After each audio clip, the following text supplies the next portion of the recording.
రాష్ట్రంలో కాంగ్రెస్ ప్రభుత్వం ఏర్పడిన తర్వాత ఫస్ట్ టైం జరుగుతున్న అవతరణ వేడుకలకు ముఖ్య అతిథిగా సోనియా గాంధీని రప్పించడానికి పీసీసీ కసరత్తు చేస్తోంది. ఇప్పటికే ఏఐసీసీ నేతలతో ఫోన్లో మాట్లాడుతున్న ముఖ్యమంత్రి రేవంత్ రెడ్డి ఇవాళ ఢిల్లీకి వెళ్లనున్నారు. ఇప్పటి వరకు ఏఐసీసీ నుంచి సోనియా గాంధీ హాజరుపై స్పష్టత రాకపోవడంతో నేరుగా ఢిల్లీ వెళ్లి ఆమెతో మాట్లాడి వ్యక్తిగతంగా ఆహ్వానించాలని భావిస్తున్నారు. ప్రస్తుతం పంజాబ్ ఎలక్షన్ క్యాంపెయిన్ లో ఉన్న డిప్యూటీ సీఎం మల్లు భట్టి విక్రమార్క కూడా సోనియా గాంధీతో సీఎం రేవంత్ సమావేశం అయ్యే ప్రోగ్రామ్ కు హాజరయ్యే అవకాశం ఉన్నది. రాష్ట్రం నుంచి పలువురు మంత్రులు కూడా ఢిల్లీ వెళ్లవచ్చని గాంధీ భవన్ వర్గాలు తెలిపాయి.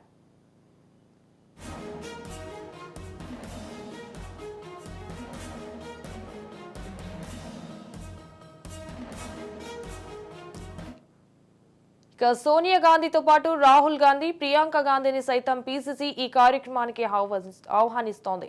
రాష్ట్రం ఏర్పడి 10 ఏళ్లు పూర్తయిన సందర్భంగా సోనియా గాంధీని ఈ ప్రోగ్రామ్ కు ఆహ్వానించడంతో ప్రజలకు స్పష్టమైన మెసేజ్ వెళ్తుందని, రాష్ట్ర రాజకీయాల్లో కీలకమైన అంశంగా మారుతున్నదన్నది కాంగ్రెస్ భావన.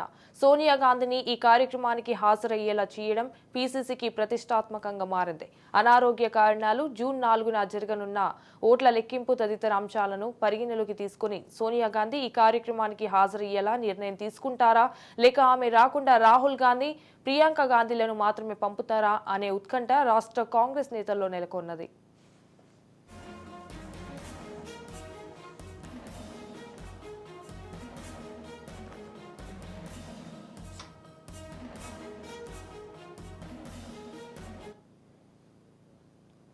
రెడ్డిగా దీనిపై మరింత సమాచారం మా ప్రతినిధి విక్రాంత్ ఫోన్ ఇన్ ద్వారా అందిస్తారు. విక్రాంత్, చెప్పండి, సోనియా గాంధీతో పాటు రాహుల్ గాంధీ అండ్ ప్రియాంక గాంధీని సైతం పీసీసీ ఈ కార్యక్రమానికి ఆహ్వానిస్తోంది అన్నట్టుగా తెలుస్తోంది. చెప్పండి, దీనికి సంబంధించిన మీ దగ్గర ఉన్న అప్డేట్స్ ఏంటి?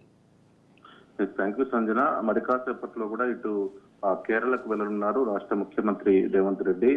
3 గంటలకు మధ్యాహ్నం కూడా ఇండియన్ యూనియన్ ముస్లిం లీగ్ కేరళ కమిటీ ఆధ్వర్యంలో కూడా ఒక పుస్తకావిష్కరణ ఉంది. ఆ పుస్తకావిష్కరణలో కూడా తెలంగాణ రాష్ట్ర ముఖ్యమంత్రి రేవంత్ రెడ్డి కూడా హాజరు కాబోతున్నారు. అదేవిధంగా ఆ పుస్తకావిష్కరణ తర్వాత కూడా కేరళ నుంచి నేరుగా ఢిల్లీ వెళ్లనున్నారు. ఈ నెల జూన్ 2న కూడా తెలంగాణ రాష్ట్ర అవతరణ వేడుకలకు సంబంధించి కూడా ముఖ్య అతిథిగా హాజరయ్యేందుకు సోనియా గాంధీని ఆహ్వానించేందుకు కూడా ముఖ్యమంత్రి రేవంత్ రెడ్డి డిసైడ్ అయ్యారు. దానికి సంబంధించే వెళ్లనున్నారు. ముఖ్యమంత్రిగా అధికారం చేపట్టిన తర్వాత జరుగుతున్నటువంటి తొలి ఆవిర్భావ వేడుకలు. ఇందులో రేవంత్ రెడ్డి తన మార్పు చూపించుకునేలా కూడా అట్టహాసంగా కూడా రాష్ట్ర ఆవిర్భావ వేడుకలు కూడా ఏర్పాటు చేసుకుంటా ఉన్నారు. మరోవైపు తెలంగాణ రాష్ట్ర ఆవిర్భావ వేడుకలు నిర్వహించేందుకు ఇప్పటికే జూన్ 4వ తారీఖు వరకు కూడా ఎన్నికల కోడ్ ఉన్న నేపథ్యంలో కూడా కేంద్ర ఎన్నికల సంఘం అనుమతి కూడా ఇప్పటికే తీసుకుంది. లోక్సభ ఎన్నికల నేపథ్యంలో ఉన్నటువంటి కోడ్ నేపథ్యంలో కూడా కేంద్ర ఎన్నికల సంఘాన్ని వేడుకలకు అనుమతి అభ్యర్థించగా కూడా అందుకు ఎన్నికల కమిషన్ కూడా ఇప్పటికే అంగీకరించింది. గత కేసీఆర్ ప్రభుత్వం కూడా తెలంగాణ రాష్ట్రంలో మొన్నటి వరకు కూడా టీఎస్ గా ఉండేది. తెలంగాణ స్టేట్ వచ్చే విధంగా టీఎస్ గా మార్చితే దాన్ని టీజీగా తెలంగాణ రాష్ట్రానికి సంబంధించి కూడా టీజీగా రేవంత్ రెడ్డి సర్కార్ తాజాగా సవరించింది. ఇది జూన్ 2వ తేదీ నుంచి కూడా అమల్లోకి రానుంది. అదేవిధంగా ఆవిర్భావ దినోత్సవం రోజే ఇటు కీలక నిర్ణయాలు తీసుకునే అవకాశం కనిపిస్తా ఉంది. రాష్ట్ర అధికారిక గీతంగా కూడా తెలంగాణ ఉద్యమం ఉధృతంగా సాగుతున్న నేపథ్యంలో కూడా జయ జయ హే తెలంగాణ అనే పాటను కూడా పెద్ద ఎత్తున ప్రచారం జరిగింది. దాన్ని రాష్ట్ర గీతంగా ప్రకటిస్తామన్న అప్పట్లో ప్రభుత్వానికి సంబంధించిన ముఖ్యమంత్రిగా ఉన్నటువంటి కేసీఆర్ అంత ముందు అనుకున్నప్పటికీ ఈ 10 సంవత్సరాల నుంచి కూడా రాష్ట్ర గీతం లేకుండానే రాష్ట్రాన్ని పాలించిన పరిస్థితి నెలకొంది. ఈ నేపథ్యంలోనే ఈ జై జయ హే తెలంగాణ అనే పాటను కూడా రాష్ట్ర అధికారిక గీతంగా కూడా ప్రకటించబోతా ఉన్నారు. దీనికి సంబంధించి మ్యూజిక్ కూడా ఇప్పటికే ఆస్కార్ అవార్డు విన్నర్ అయినటువంటి కీరవాణి చేత కూడా మ్యూజిక్ చేపిస్తున్న పరిస్థితి కనిపిస్తా ఉంది రాష్ట్ర ప్రభుత్వం. అదేవిధంగా ప్రభుత్వ అధికారిక చిహ్నంతో పాటు తెలంగాణ తల్లి రూపాన్ని సైతం కూడా ఆవిష్కరించనున్నారు.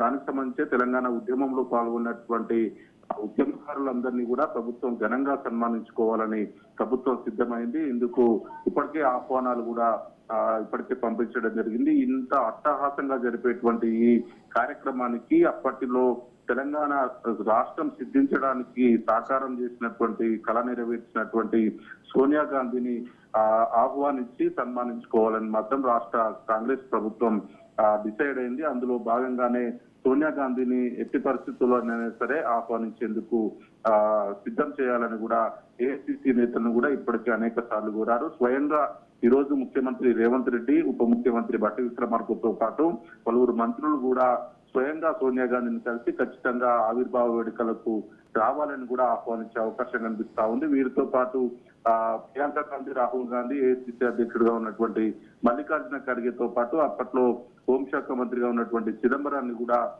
రాష్ట్ర ఆవిర్భావ వేడుకలకు తీసుకురావాలని కూడా ప్రభుత్వం డిసైడ్ అయింది. అందులో భాగంగానే మరి కాసేపట్లో కేరళ వెళ్ళనున్నారు. ఆ పుస్తకావిష్కరణ తర్వాత నేరుగా ఢిల్లీకి వెళ్ళి కూడా సోనియా గాంధీతో రేవంత్ రెడ్డి అదేవిధంగా మంత్రులు కూడా భేటీ కానున్నారు. సంజన.